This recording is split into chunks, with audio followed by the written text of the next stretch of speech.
This is David Sigg with offgridliving.com, and now we're starting to get into the fun stuff. The most important thing to take away from this lesson is the difference between a passive solar home and a conventional one is a passive solar home is designed to take advantage of free solar energy and a conventional one is not. But even better, passive solar can be used for both heating in winter and cooling in summer. You can get the best of both worlds with proper planning. The purpose of this chapter is to get you thinking in terms of what you can do to take advantage of the design and positioning of your home. This is well worth considering since you're getting free heat in return. I'm asking you to evaluate your home in terms of solar potential. And again, every house, every situation is different. You may not be able to take advantage of these strategies. It's up to you to determine if your present situation and this free resource can be used. In short, for heating purposes anyways, you want to maximize any and all south and west facing windows to collect solar energy during the day and release it into the cooler areas of your home at night. You now have your home air sealed and are seeing real savings on your utility bill. You're now in a position to take aim at the energy monsters and start whittling away at them, namely heating, cooling, and hot water. The first thing to consider is your property's potential for solar energy. The orientation and position of your property will have a profound effect on whether utilizing solar resources are practical for you, both active or passive solar. You should consider both factors while evaluating your site's solar resource orientation. To get maximum benefit, your property should be orientated geographically to maximize the amount of daily and seasonal solar energy that it receives. In general, the best orientation in the northern hemisphere is true south. However, your property can face up to 45 degrees east or west of true south without significantly decreasing its performance. Your home's windows, walls, and floors can be designed to collect, store, and distribute solar energy in the form of heat in the winter and reject solar heat in the summer. This is called passive solar design. Unlike active solar heating systems, it doesn't involve the use of mechanical and electrical devices, such as pumps, fans, or electric controls to move the solar heat. Now we need to talk about heat movement physics. Sorry, but I'm going to have to get technical on you.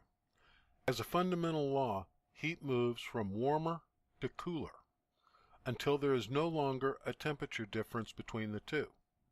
A passive solar building makes use of this law through three heat movement mechanisms: conduction, convection, and radiation, to distribute heat throughout the living space.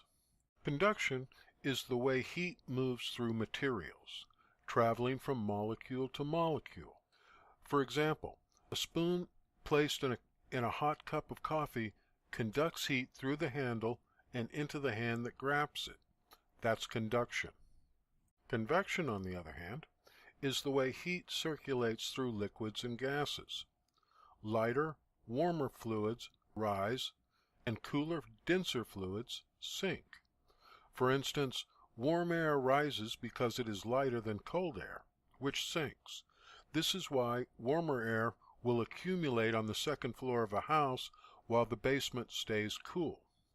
Some passive solar homes use air convection to carry solar heat from a south wall into the building's interior. Radiant heat is when air moves through warmer objects to cooler ones. There are two types of radiant important in passive solar design: solar radiation and infrared radiation. When radiation strikes an object, it is absorbed, reflected, or transmitted, depending on the properties of that object. Okay, now we're ready to talk about basic passive solar design techniques. Passive solar homes range from those heated almost entirely by the sun to those with south-facing windows that provide some fraction of the heating load. But there are three basic types of passive solar design: direct gain, indirect gain, and isolated gain. And it's time to talk about those.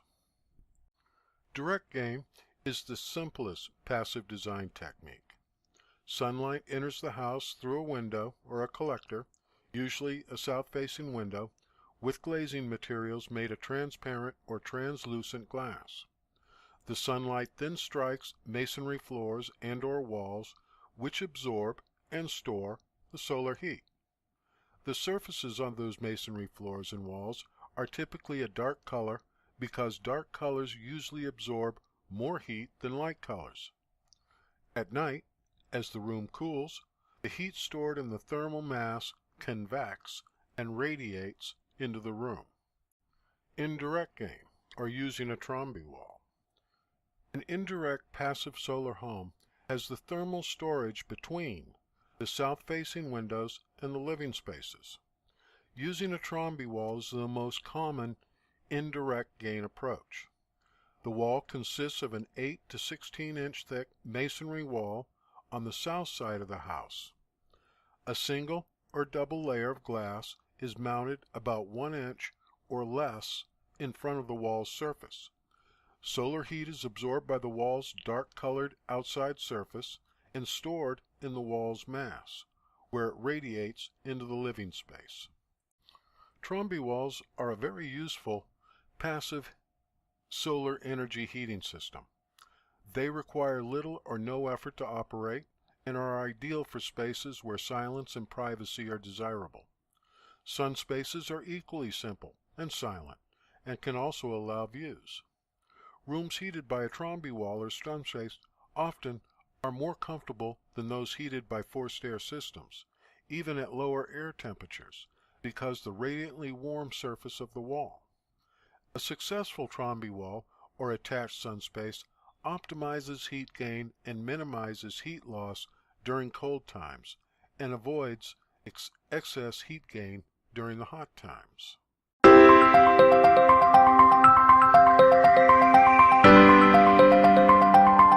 I'll see you in the next video.